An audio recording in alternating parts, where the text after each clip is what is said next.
Vamos juntos ao nosso... Quem ama Jesus, ama também a igreja. Amém. Estou pregando para crente hoje. Estou pregando para gente que é fiel a Jesus. A igreja está fazendo 1994 anos. A Carisma está fazendo 30. É pouquinho. Mas a igreja de Jesus nasceu ali naquela manhã, quando o Espírito Santo foi derramado sobre eles. Alguns colocam a data de 30 de abril do ano 30, às 9 horas da manhã, quando o Espírito Santo foi derramado sobre aqueles discípulos de Jesus. E quando o Espírito desceu sobre eles, começaram a falar em outras línguas, conforme o Espírito lhes concedia que falassem. E ali surgiu a igreja de Jesus. Um povo que agora tinha habitação permanente do Espírito Santo na vida deles. Porque no passado o Espírito Santo só descia sobre profetas e alguns reis ou sacerdotes para um fim único, de realizar algo.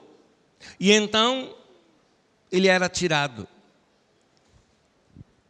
Mas a partir daquela data, a todo aquele que nele crê, ele foi derramado no nosso coração o próprio Espírito de Jesus, que é o Espírito Santo, para habitar dentro de nós, para nós vivermos como Jesus viveu, para nós pregarmos como Jesus pregou, para nós orarmos como Jesus orou, para nós realizarmos milagres como Jesus realizou, para nós servirmos as pessoas como Jesus serviu e nós amarmos como Jesus amou. Essa é a igreja de Jesus.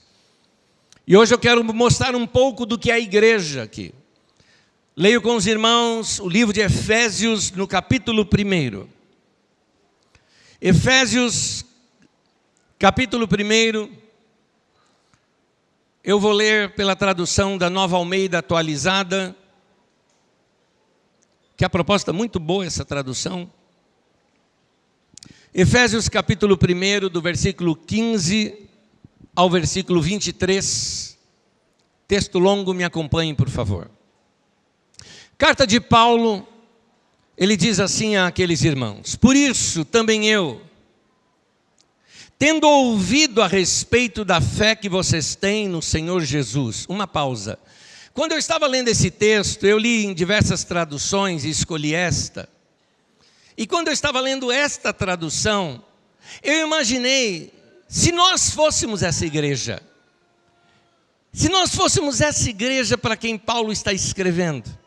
Então vamos ouvir nesse momento esta leitura, como o Senhor falando conosco aqui. Vamos lá.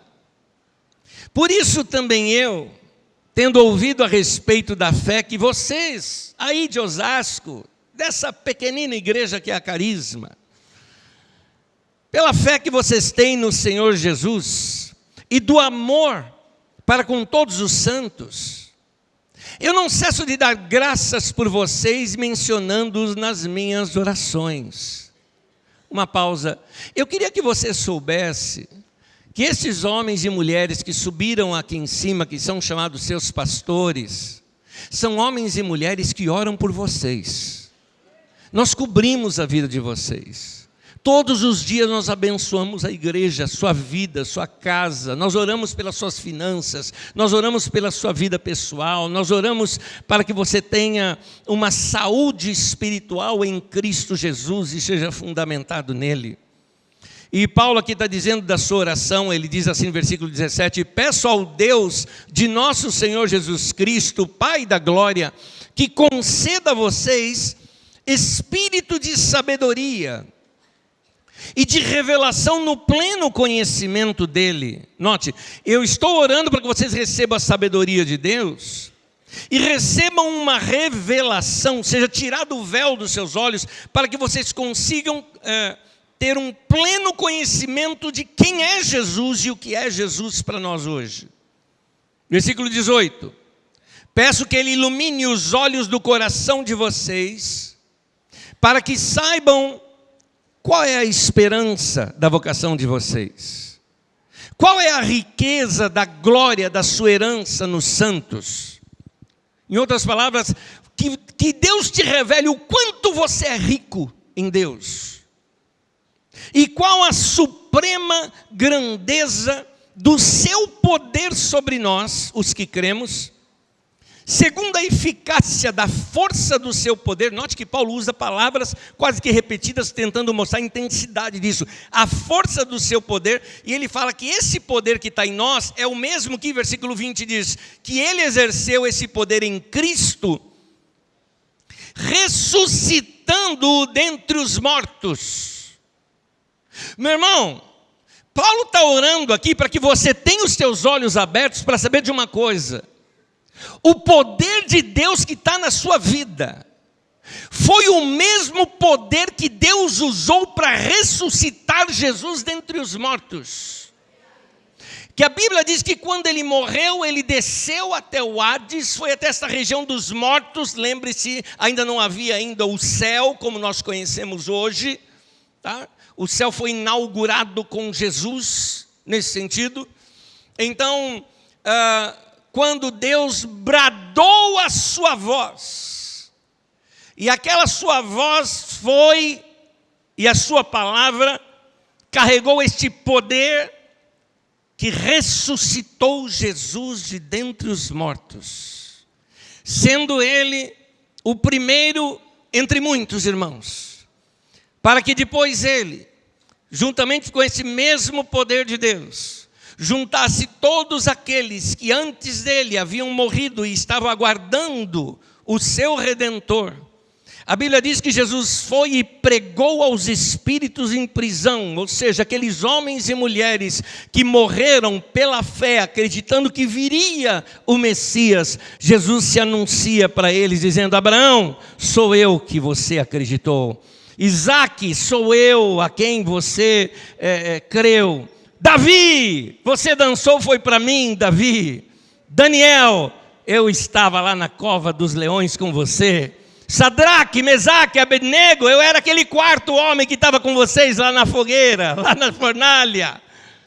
E a Bíblia diz lá no Salmo que ele então, subindo ao alto, levou cativo o cativeiro e deu dons aos homens. E aí começa-se aquela frase maravilhosa: levantai, ó portas, as vossas cabeças, levantai-vos, ó portais eternos, para que entre o Rei da Glória. Quem é o Rei da Glória? O Senhor dos Exércitos. Ele é o Rei da Glória. Jesus entrou diante do trono de Deus, ressuscitado, vivo,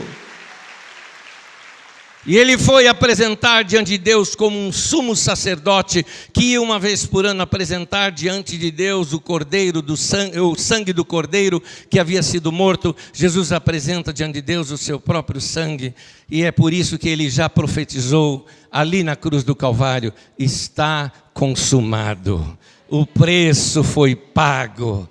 A redenção foi completa. Aquela obra da redenção que estava oculta dos principados e potestades, que estava oculta diante de todos, foi realizada. Uma nova era surgiu. É aí então que Jesus aparece ressuscitado para os seus discípulos e começa a mostrar para eles como seria o reino de Deus. E revelando isso aos discípulos, depois ele de 40 dias falando com eles. É interessante, 40 dias Jesus andou aqui na terra ressuscitado e não fez nenhum milagre para as pessoas de fora, porque não interessava mais. O que ele tinha que fazer, ele já tinha feito. Agora quem iria fazer e continuar essa obra era a igreja. Mas ele treinou os seus discípulos, se revelou aos seus discípulos. Eles entenderam quem era o Senhor. E então ele fala para eles: aguardem. Quando ele foi subir aos céus, ele falou: vocês fiquem em Jerusalém, até que do alto vocês sejam revestidos de poder. Aqueles homens começaram uma reunião de oração. 7 dias depois, desce o Espírito Santo sobre eles e inicia a igreja. Paulo então está nos dando uma revelação do que é esse mistério de Deus. O seguinte, o que é a igreja, que era esse o mistério que estava oculto. E aqui continua o texto. Versículo 20 diz: e ele exerceu esse poder em Cristo, ressuscitando dentre os mortos, fazendo assentar à sua direita nas regiões celestiais, acima de todo principado. Eu gosto desse texto porque no texto original diz muito acima de todo principado, potestade, poder, domínio e de todo nome que se possa mencionar, não só no presente século, mas também no vindouro, nos nossos dias, e sujeitou todas as coisas aos pés de Cristo. Guarde isso, todas as coisas estão sujeitas aos pés de Cristo, tudo está debaixo dos pés de Cristo. E para ser o cabeça de todas as coisas, o deu à igreja, a qual é o seu corpo. Se todas as coisas estão debaixo dos pés de Cristo e a igreja é esse corpo, todas essas coisas estão debaixo também dos nossos pés. É esse o poder da igreja. O qual é o seu corpo, a plenitude daquele que a tudo enche em todas as coisas. A igreja de Deus, repete essa palavra comigo, a igreja de Deus. Igreja são os chamados, os convocados, a palavra eclesia, que é traduzida para nós como igreja, fala de uma assembleia. Por isso que nossos irmãos chamam a Assembleia de Deus, né? Os convocados de Deus, está certo a palavra. A igreja de Deus. Eu diria, que tema maravilhoso, a igreja de Deus. Mas ao mesmo tempo, que tema temeroso. Temor não no sentido de medo, mas de respeito, de reverência, porque é santa. Maravilhoso porque nós estamos falando da noiva do Cordeiro, daquela que se une com o Senhor para ser uma só carne. Mas temeroso, porque Paulo diz que isto é um mistério. E falar de mistério é algo que quem fala tem que ser muito ousado para tocar em algo que está escondido de muitos. E aqui não me refiro a mim, mas me refiro a Paulo, o apóstolo, que traz esse mistério para nós. A igreja é um sonho que nasceu na mente de Deus. Você é fruto do sonho de Deus. Deus sonhou com você. Deus bolou uma estratégia para essa nossa época e chamou você. Se nós o amamos, a Bíblia diz, Ele nos amou primeiro. O que é que Deus sonhou quando Ele idealizou a igreja? Em Colossenses capítulo 1, Paulo diz assim no versículo 26, o mistério que esteve escondido durante séculos e gerações, mas que agora foi manifestado aos seus santos. A igreja é um mistério que esteve escondido. E é um mistério que não se entende com a mente natural, porque ele fala de coisas espirituais. É por isso que Paulo, na carta aos Coríntios, ele diz, aí nós falamos de coisas espirituais com linguagem espiritual. A igreja ela é tão gloriosa, ela é tão indescritível, que João, tentando descrever a igreja para nós, ele fala, é como se fosse uma cidade nos céus, com ruas de ouro, com jaspe, com pedra preciosa, com pérola. Gente, é óbvio que isso não é literal, ele está tentando refletir o que de mais rico ou mais belo existiria para o mundo da sua época e tentando descrever a beleza da grandeza do que é a igreja de Jesus, a Nova Jerusalém, a igreja de Jesus. Nada nesse mundo pode mostrar a beleza da igreja e a glória do Cordeiro manifestada nela. Afinal, a Bíblia diz que olhos não viram, nem ouvidos ouviram, nem jamais penetrou no coração humano o que Deus tem preparado para aqueles que o amam. Meu irmão, se você acha que esse momento nosso de adoração Já é uma sensação maravilhosa do céu na terra. Eu te digo, você nem percebeu ainda o que está por vir para nós. Se aqui reunidos como igreja, e nesse corpo físico ilimitado nosso, num lugar que estamos aqui apertados, alguns até cansados já, nós estamos num tempo de adoração e sentimos essa coisa gostosa chamada de presença de Deus. Imagina o que é estar diante do próprio trono de Deus e do seu Cordeiro, adorando com todos aqueles do mundo inteiro, de todas as épocas, línguas, tribos e nações, celebrando diante do Senhor, como nós mesmos cantamos, e logo vamos nos reunir. Nós falamos isso aqui durante a ceia, que nós vamos celebrar juntos a comunhão. Que coisa linda! Paulo fala de discernir esse mistério. No capítulo 3, versículo 4, ele fala do discernimento que ele tinha do mistério de Cristo. Em Efésios 5:32, eu acho interessante, porque Paulo vem falando sobre o casamento, e fala da unidade do homem e da mulher, e não serão mais dois, mas uma só carne. E aí ele fala, mas eu não estou falando de homem e mulher, eu estou falando de Cristo e a igreja. Nós nos tornarmos uma só carne com Cristo. É isso que eu quis dizer quando nós agradecemos aqui na ceia, obrigado que eu sou parte da nova criatura. Porque a Bíblia diz assim, lá em Coríntios, aquele que está em Cristo é nova criatura. Não são novas criaturas, é nova criatura, é uma nova pessoa. É este novo homem que Deus criou em Cristo Jesus, cujo Jesus é o cabeça e nós somos parte desse corpo. É algo completamente novo, não dá para se entender com linguagem natural. Como a igreja é um mistério, a compreensão desse mistério somente vai ser possível se quem criou esse mistério começar a decifrá-lo. Paulo compreendeu este mistério por revelação do Espírito Santo. E nós só vamos conseguir compreender a igreja também pela revelação do Espírito Santo. Igreja não é algo que se explica pela razão. Em Lucas capítulo 17, do versículo 20 e 21, Jesus foi interrogado pelos fariseus sobre quando viria o reino de Deus, e assim Jesus respondeu: não vem o reino de Deus com visível aparência, nem dirão ei-lo aqui ou lá está, porque o reino de Deus está dentro de vós. A igreja também não vem com visível aparência. Nós não encontraremos a glória da igreja nos palácios, nós não encontraremos a igreja misturada com os políticos ou os poderosos deste século. Não, a igreja não tem nada a ver com o poder humano, nada a ver. Todas as vezes que as pessoas falam, estamos novamente em época de eleição, que falam, nós precisamos que tenhamos lá os nossos políticos. Meu irmão, a igreja sobreviveu sem eles por séculos. Nunca precisou disso.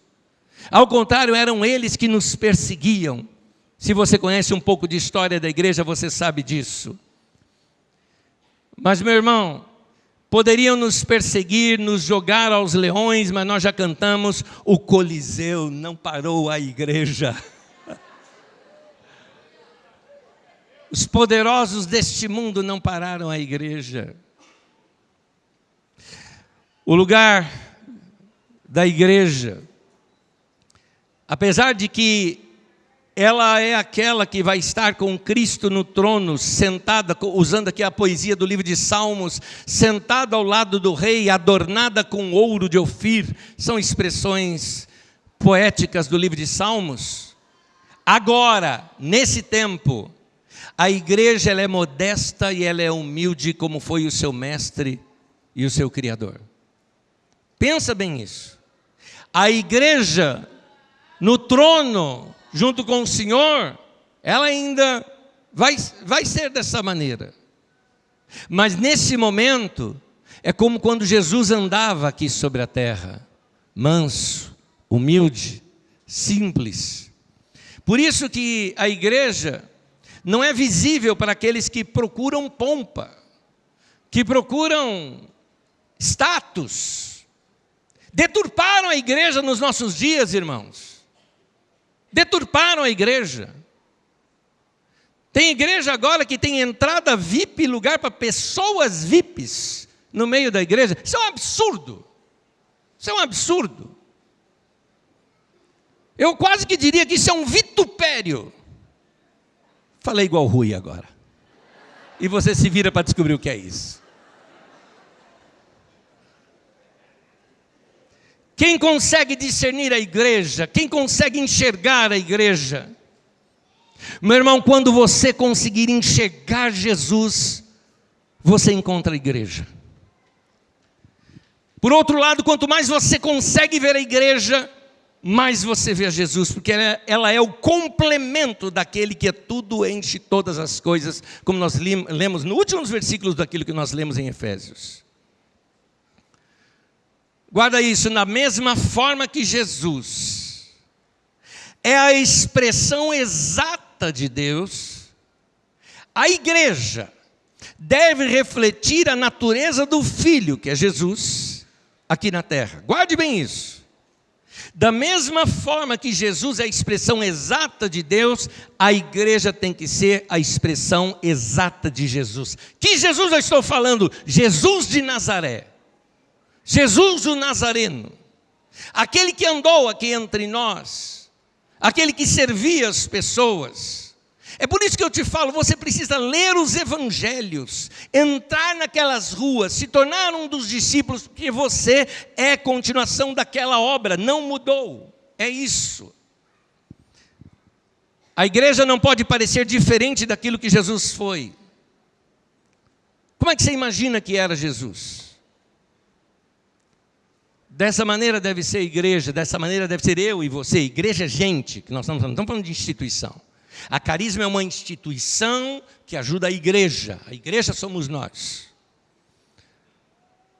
Jesus teve um propósito de se manifestar ao mundo como ele se manifestou, e esse propósito era ensinar ao mundo que Deus age através de coisas simples. Por isso nós temos que ser simples, mansos e humildes, como foi Jesus também.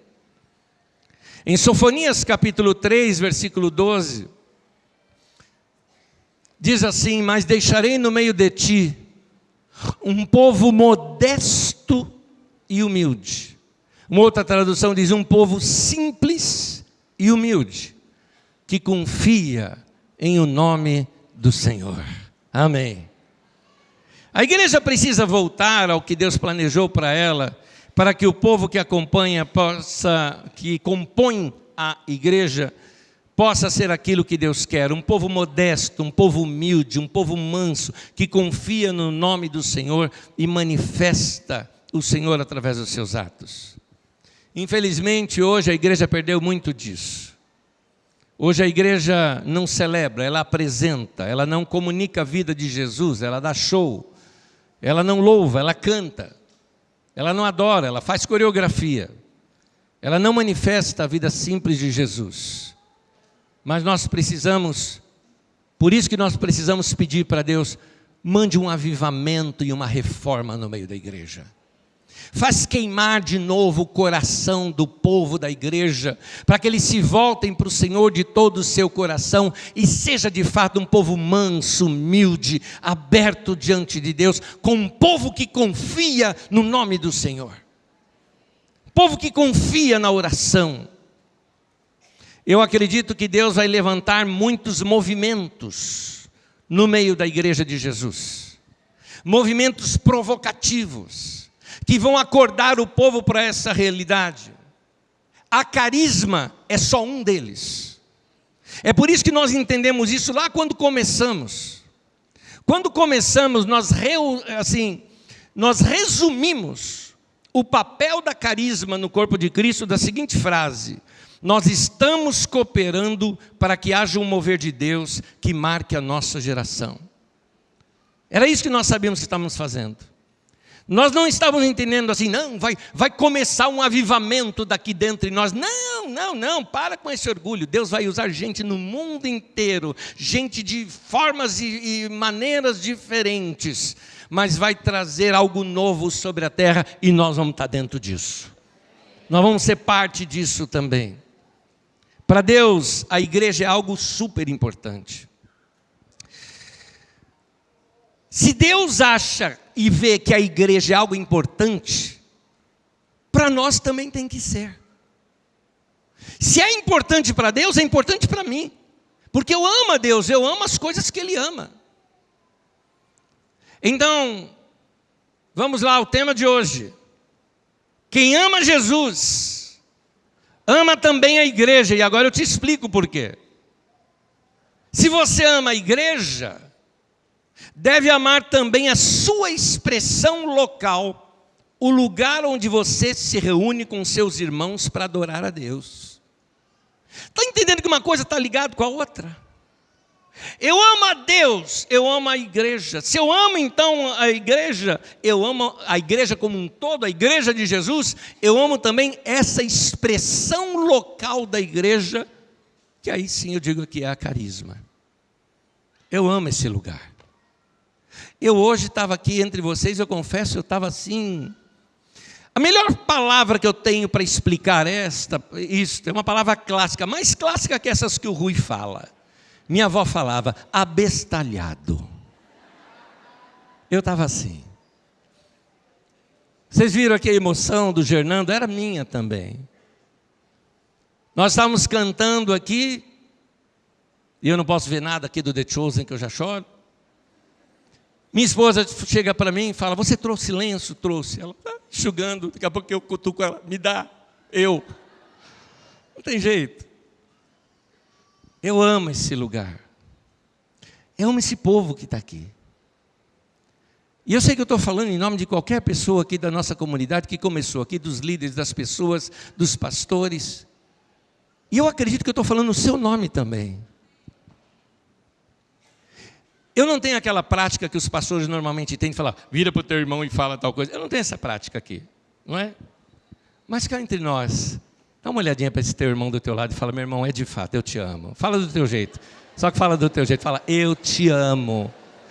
Alguns você vai falar, estou te vendo hoje, já te amo.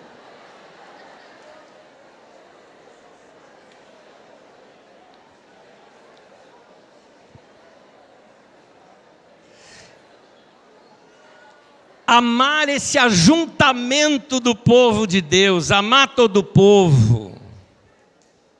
E quem ama, luta e batalha para defender aquilo que ama. É isso que fazem alguns irmãos que servem aqui entre nós, que mesmo hoje, que é um dia comemorativo, estão aí trabalhando para servir vocês. Nós precisamos sempre atualizar, para repensar a igreja, para que ela continue sempre sendo desta maneira. Uma pessoa uma vez chegou para mim e disse assim, Anédio, sua igreja é uma igreja apostólica? Eu respondi para ele, falei, irmão, não existe igreja que não é apostólica. Porque a igreja ela é fundamentada no alicerce dos apóstolos e profetas. Se eu sigo o Novo Testamento, ali está a palavra apostólica, fundamental da igreja, e nós somos apegados à palavra de Deus, e para nós, como dizia meus queridos irmãos batistas, é a nossa única regra de fé e ordem. E está correto. Nós somos baseados na palavra de Deus, fundamentados na palavra apostólica. E eu acho que por isso que o diabo colocou tanta confusão no meio da igreja, dentro desse movimento neoapostólico, porque apóstolo agora virou o poderoso. Mas eu quero te dizer o que é uma igreja apostólica, baseado no Novo Testamento. Eu estou falando da igreja de Éfeso, da igreja de Roma, da igreja de Antioquia, da igreja em Colossos e tantos outros lugares, e da igreja de Osasco aqui também. Porque uma igreja fundamentada é uma igreja que irrompe. Ela vence barreiras culturais e prega o evangelho num tempo em que as pessoas não acreditam mais no evangelho. Nós vamos pregar o evangelho e vamos levar pessoas para o reino de Deus. A igreja ela é desbravadora. Ela começa a fazer algo, daqui a pouco está todo mundo imitando. Ela tem um senso prático. Igreja tem que saber ser igreja leve, que é o que nós pregamos aqui. que como Abraão, quando chegou na terra prometida, habitou em tendas, não construiu um palácio. Era leve. Se Deus mandasse, vai fazer outra coisa, ele levantava a tenda e ia embora. Vou para outro lugar, não tem problema. Sempre pronto a obedecer a Deus. Eu vou resumir aqui a nossa prática da igreja. Algumas ideias que eu diria assim para você, são as ideias que estão nos bastidores da mente dos líderes dessa comunidade que fomos fundamentados lá nas primeiras aulas da nossa escola de ministérios em 1997. Nas primeiras aulas da formação de líderes que tivemos ali. Já tínhamos 3 anos de igreja. E eu vou te citar aqui 3 coisas apenas. E depois eu termino. Primeira, uma igreja em movimento. Nós somos parte dessa igreja, uma igreja que está sempre em movimento. Uma igreja em movimento, primeira coisa, ela tem uma visão bem definida. Ela sabe qual é o seu papel, o que ela foi chamada para fazer, sabe exatamente onde quer chegar, e por causa disso ela vai rejeitar alguns caminhos, porque sabe que aqueles caminhos não te levam para o seu objetivo. Ela sabe o seu papel e não vai se comprometer. Eu vou dizer uma coisa muito clara aqui para os irmãos. Nossa igreja nunca vai se vender para política. Nossa igreja nunca vai se vender para dinheiro. Nós não vamos nos vender. Eu sei que nos pressiona, mas nós não vamos nos vender. Se algum dia eu me candidatar, chama o hospício. Nada contra quem é candidato. Que isso fique claro. Tem irmãos que têm chamado para essa área. E tem irmãos que vão querer honrar o nome de Jesus lá no meio da política. Eu acredito sim. Eu acredito sim. Eu acredito que nós temos que ir para os lugares mais escusos aqui da terra, mais escuros também aqui da terra, e levar a luz do evangelho lá. Eu acredito sim. Eu oro por eles. Nós temos irmãos aqui na nossa comunidade que têm cargos políticos, que exercem a política, e nós oramos por eles. Mas a igreja não faz campanha eleitoral para ninguém. Uma igreja que está em movimento, sempre tem coisas acontecendo. Ela não é uma igreja parada. O que eu quero dizer é que ela põe em movimento a sua vida. Você vem para cá e recebe palavra e vai para casa incomodado. Eu tenho que mudar, eu tenho que melhorar. Se você é homem e veio aqui, é casado, e veio aqui no domingo de manhã, e ouviu, domingo passado de manhã, e ouviu o Jamê pregar, eu tenho certeza que se você estava com o coração aberto, mudou o teu comportamento dentro da tua casa. Com uma palavra simples do Jamê, quando ele falou, eu fui tomar uma água, tomei uma água, deixei o copo ali e fui para o carro. Quando eu cheguei no carro, o Espírito Santo me falou, quem é que vai lavar aquele copo? E aí aquela resposta igual de Adão, né? Foi a mulher que tu me deste.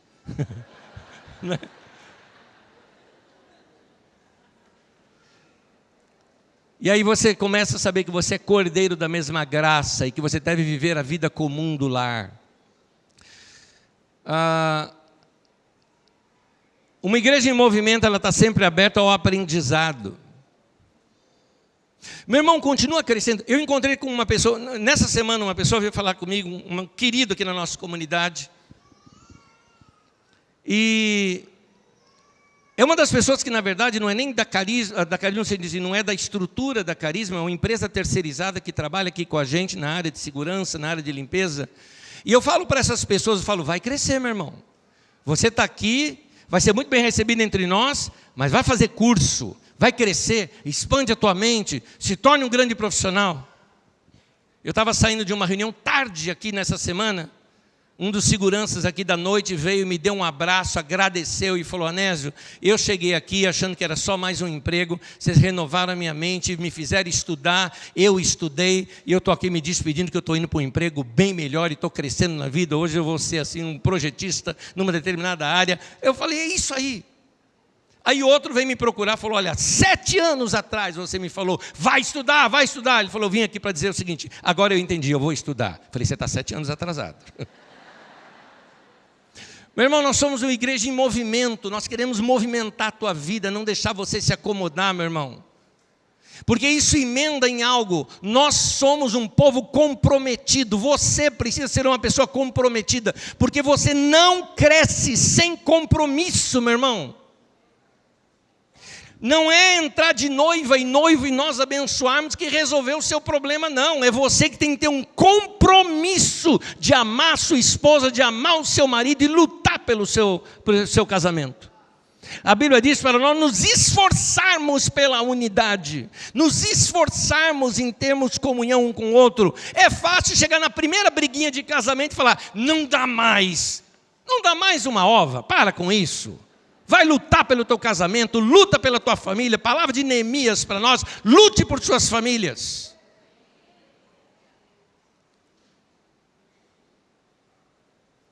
Deixa eu falar um negócio, embora eu tenha uma outra visão sobre submissão da mulher, os irmãos já sabem, é só pegar uma mensagem minha que está escrito a submissão da mulher. Eu vejo isso como uma cooperação de cada um sabendo lidar um com o outro. Mas deixa eu falar uma coisa com você que tem dificuldade com essa palavra. A mulher chega ali e fala, eu tenho dificuldade em saber que Deus mandou eu me submeter ao meu marido. Você já viu o que Deus falou para o teu marido? Para o teu marido ele falou, você tem que amá-la como Cristo amou a igreja. E como é que Cristo amou a igreja? Ele morreu por ela.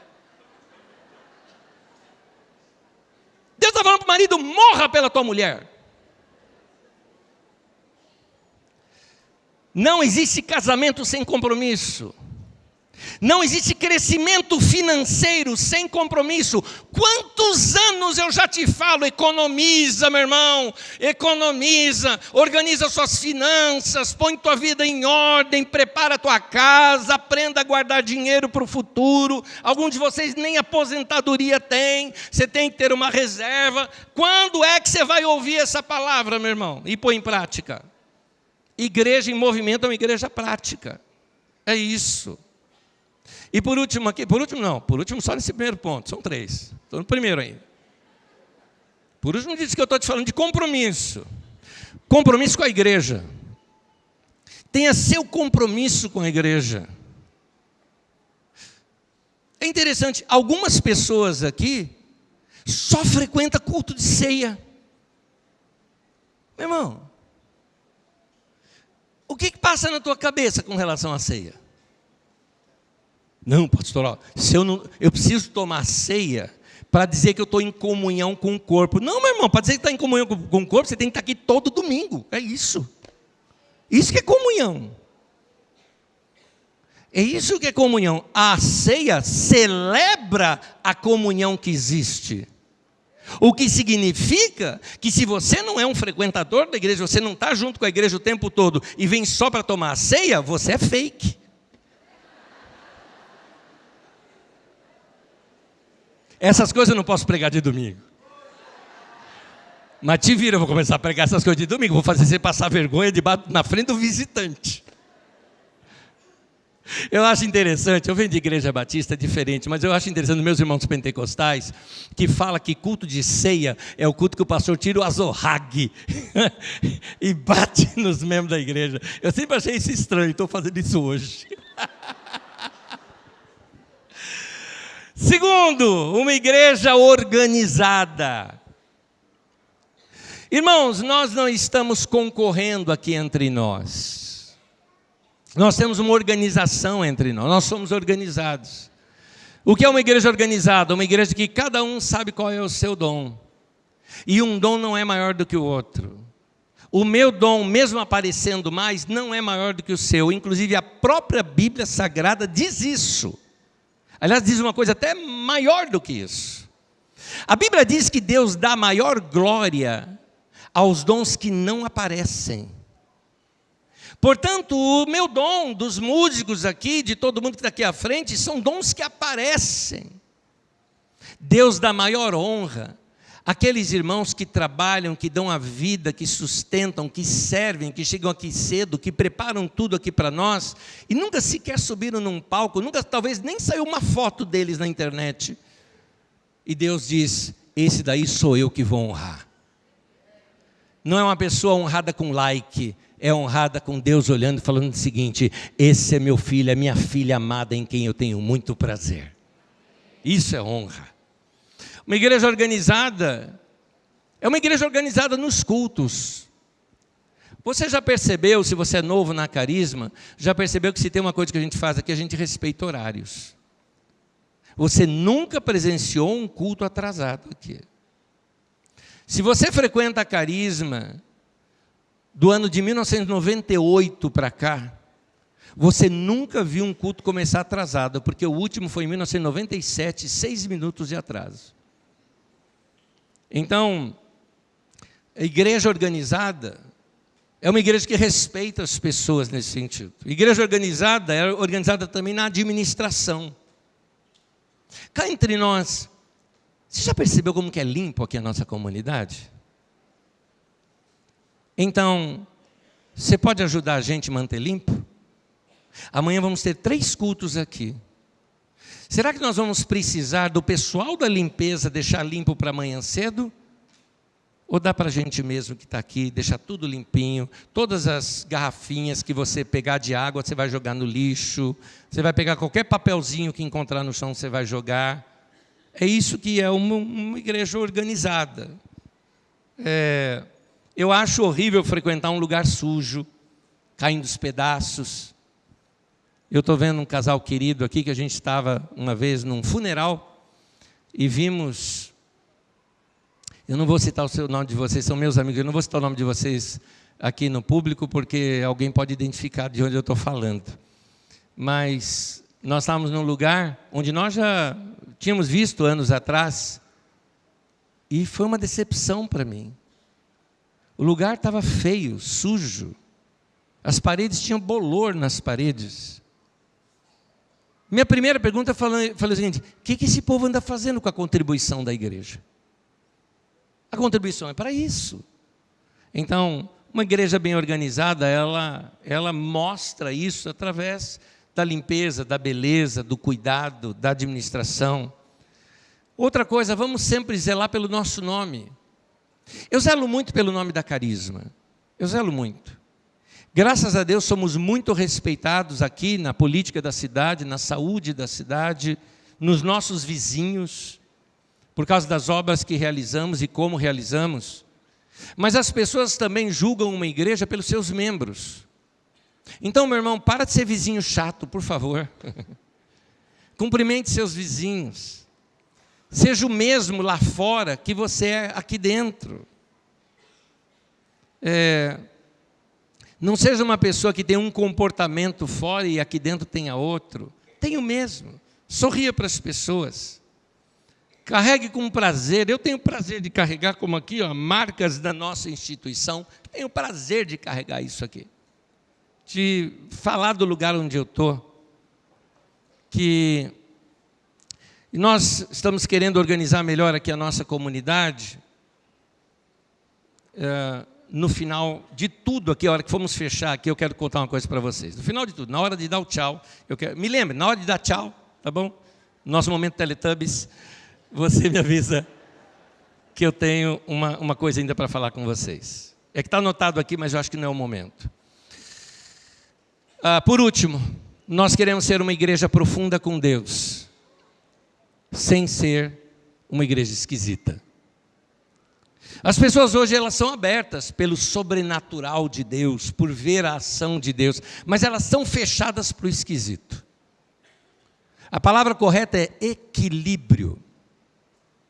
Acredite se quiser, nas minhas anotações pessoais, é uma das 10 palavras mais usadas em todas as anotações que eu tenho de sermão aqui na nossa comunidade. Fiz uma pesquisa. Equilíbrio. Nós temos que ser uma igreja equilibrada. E a melhor forma de definir essa igreja equilibrada está no texto de Ezequiel capítulo 1, versículo 10, mas que se você estiver anotando, pode anotar aí sentado, mas se você já anotou, ou vai ver depois pela internet, ou vai ver depois dessa, nem sei se vai ser aqui gravado e vai ser colocado ao vivo, mas eu peço que você então fique em pé comigo, por gentileza. Você vai ver isso depois. Fique em pé comigo.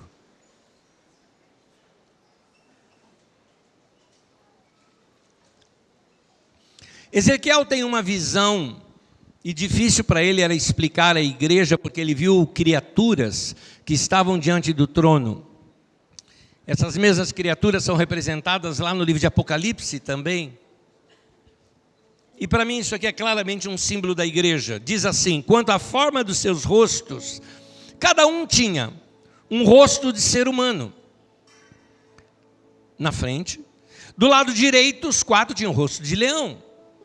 Do lado esquerdo, o rosto de boi. Os 4 também tinham o rosto de águia. Leão, boi, águia e o ser humano. Aqui você está vendo, inclusive, a descrição dos 4 evangelhos: Mateus, Marcos, Lucas e João, que mostra Jesus nesses 4 aspectos da pessoa de Jesus. Mas aqui também é um aspecto da própria igreja. A igreja tem que ser essas 4 coisas. A igreja tem o seu lado, diz aqui o lado direito, né? O leão. O leão fala do quê? Fala de autoridade, né? A gente chama o leão de o rei da selva, né? Então, ele é aquele que sabe quem ele é. Ele sabe que ele não tem predador. Ele sabe a sua posição. Por isso, se você notar um leão no campo, o leão é tranquilo, o leão não é agitado. Ele é tranquilo, ele não tem predador. Ele anda como um rei. E ai daquele que passar no caminho dele, porque a hora que ele estiver com fome, ele devora. Isso nos ensina como é a igreja no mundo espiritual. Eu não ando no mundo espiritual com medo do diabo, com medo de macumba, com medo de feitiçaria, com medo disso, com medo daquilo outro. Eu não preciso ter medo dessas coisas. Por quê? Porque eu sei quem eu sou em Cristo, que maior é aquele que está em mim do que aquele que está no mundo. E aquele que habita no esconderijo do Altíssimo, a sombra do Onipotente, descansará. A gente governa descansando em Deus.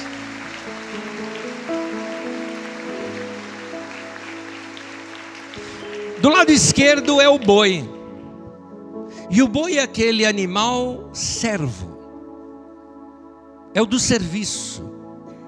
É o que carrega o peso. É o que puxa o arado para arar a terra.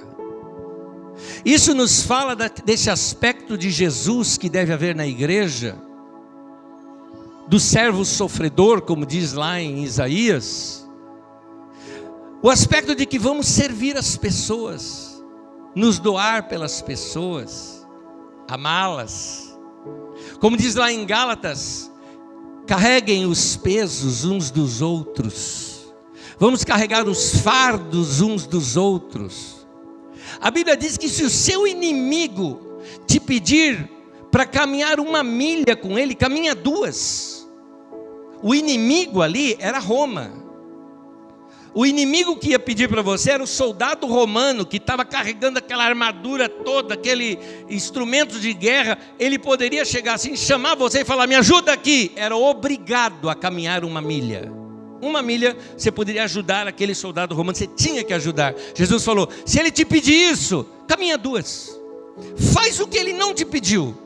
Agora, meu irmão, se o teu inimigo te pede isso, e o teu irmão, quando pede?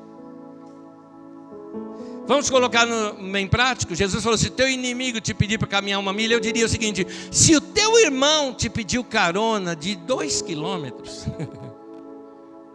vai lá, ajuda o irmão. Não, só não vai 4, porque você vai deixar o irmão longe da casa dele, né? Mas vai servir os irmãos. Outro aspecto da igreja que nós vemos em Jesus é a águia. E a águia fala de visão. A águia fala, né, do abrir as asas, de subir nas montanhas, do sobrenatural. Mas é interessante que a águia está atrás. Você não vê. Nós não somos um povo esquisito. Você tem visão, você tem revelação, tem dons entre nós. Tem cura, sinais, milagres, profecia, discernimento de espíritos. Tem tudo isso. Uma pessoa uma vez me perguntou assim: pastor Anésio, por que você não fala em línguas? Eu disse: quem disse que não? Desde que eu fui batizado no Espírito Santo, eu falo todos os dias. Eu não vou falar no microfone.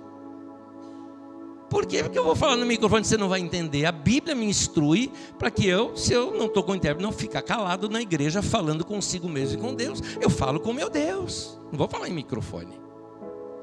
Estou falando com o Senhor.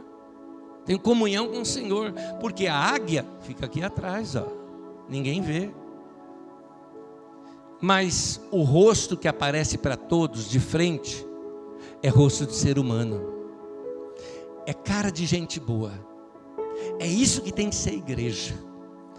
A cara que nós vamos mostrar para as pessoas não é de leão, não é de boi, nem de águia. É a cara de gente. É de gente boa que abraça, que está junto, que sofre, que chora com os que choram, que se alegra com os que alegram. É isso que é a igreja de Jesus, porque Jesus era assim. E se nós formos assim, sempre, Atos 2,47, último texto. Gostaria que vocês lessem junto comigo. Vamos ler juntos, em voz alta. Louvando a Deus e contando com a simpatia de todo o povo. E enquanto isso, o Senhor lhes acrescentava, dia a dia, os que iam sendo salvos. Você vai ler comigo de novo esse texto já já. Esse texto se refere àquela igreja lá no princípio, que recebeu o Espírito Santo e perseverava na doutrina dos apóstolos, na comunhão, no partir do pão, nas orações, que em cada alma havia temor, muitos prodígios e sinais eram feitos por meio dos apóstolos, todos os que criam estavam juntos e tinham tudo em comum, repartiam suas propriedades e bens, distribuindo a cada um segundo a sua necessidade. Todos os dias eles estavam reunidos no templo, de casa em casa. E aqui, mais adiante, repartindo, né, e participando das suas refeições com alegria e singeleza de coração. E aí entra esse texto, mas agora já não está mais falando lá da igreja de Atos dos Apóstolos. Aqui agora, meu irmão, está falando de mim e de você. Nós somos a continuação dessa igreja de Atos dos Apóstolos. Aliás, nós somos a igreja de Atos dos Apóstolos. Só que os capítulos que ainda estão sendo escritos desses atos do Espírito Santo. Portanto, que seja dito isso sobre nós. Vamos ler juntos agora. Está falando de nós. Vamos lá juntos. Louvando a Deus e contando com a simpatia de todo o povo. E enquanto isso, o Senhor lhes acrescentava, dia a dia, os que iam sendo salvos. Amém. Seja assim, na minha vida e na sua vida. Em nome de Jesus.